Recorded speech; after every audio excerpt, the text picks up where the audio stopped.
voy a hablar de un estudio piloto que he hecho en relación a el tema principal que luego va a ser la tesis que voy a elaborar y que estoy elaborando.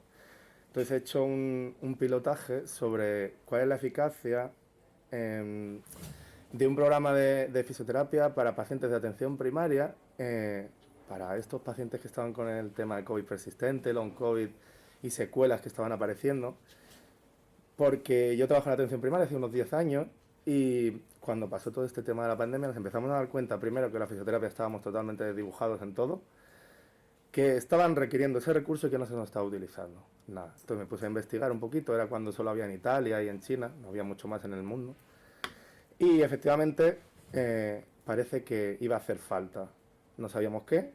De hecho, si os preocupaseis, como me preocupo yo en buscar información, veréis que no hay nada sobre evidencia científica en este campo. Y en la atención primaria ya no te quiero ni contar, no hay nada. No se sabe qué se puede hacer.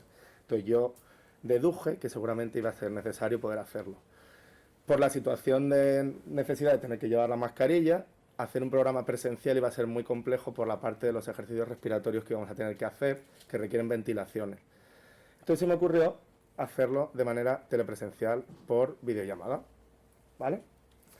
Entonces lo que hice fue un grupo investigador dirigido por mí y varios compañeros.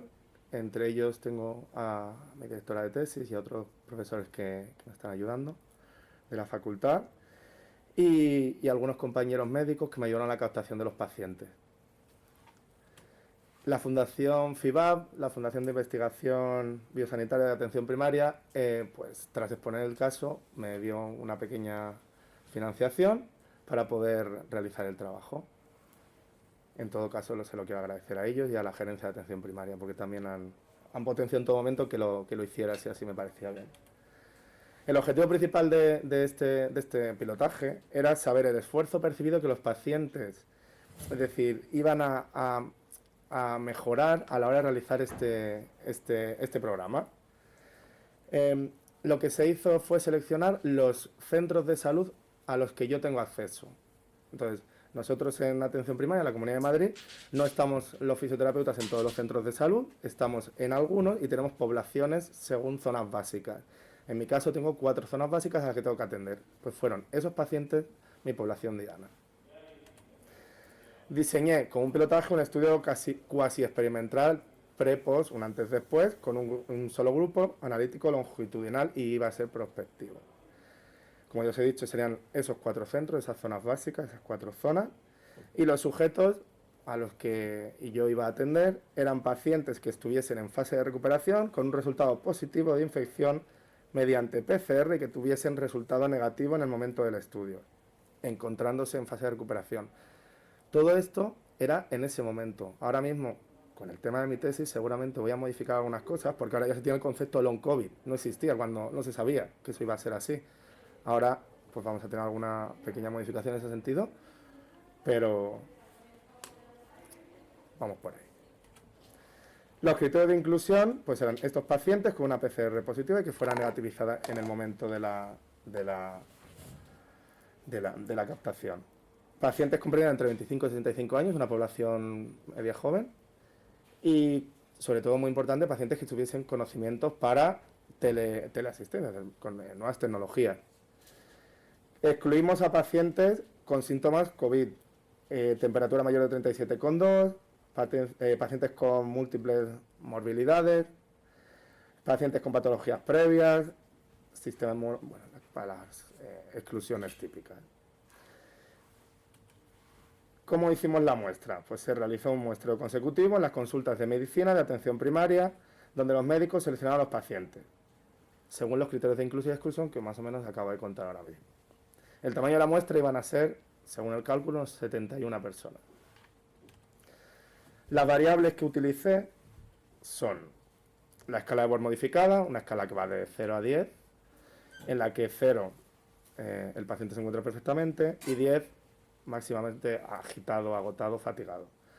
Y una variable secundaria que sería la puntuación de la disnea percibida del paciente por la British Medical Research Council, el cuestionario de calidad de vida de St. George. Elegí este cuestionario en vez del SPP porque era un cuestionario que está más enfocado al paciente POC, al paciente respiratorio, y quizá íbamos a darnos un resultado un poquito más interesante en relación a la patología respiratoria, a la mejora respiratoria. Y la última variable era el test de la marcha de los 6 minutos, que es el test que se está utilizando prácticamente en todo, en el paciente COVID y post-COVID, en la recuperación. ¿Cómo hicimos la intervención? Pues era un programa de ejercicios terapéuticos telepresencial 100%, excepto las mediciones. Las mediciones sí que se requeriría y se requirió que vinieran los pacientes de manera presencial. El programa era educación sanitaria, era un programa de ejercicios respiratorios, un programa de ejercicios de movilidad activa y un programa de ejercicio aeróbico. Todo programado y poco a poco. No era todo de una vez. Íbamos enseñando poquito a poco las cosas. El número total de sesiones, 18 sesiones en días alternos, lunes, miércoles y viernes, solían ser, de manera, en la modalidad Zoom. Empezamos en septiembre de 2020 hasta la actualidad porque ahora estamos analizando los datos. Las sesiones que hemos realizado han sido yo principalmente y otros 2 compañeros que han colaborado conmigo a la hora de realizar las intervenciones. Los datos se recogieron, como os he dicho, en modalidad presencial antes de empezar el programa, cuando acabamos y al mes después para ver si esto se mantiene en el tiempo, la mejora. Para el tema de la tesis he decidido coger una cuarta medición a los 3 meses, para ver si realmente la mejora tiene sentido o realmente era simplemente porque la acabamos de hacer.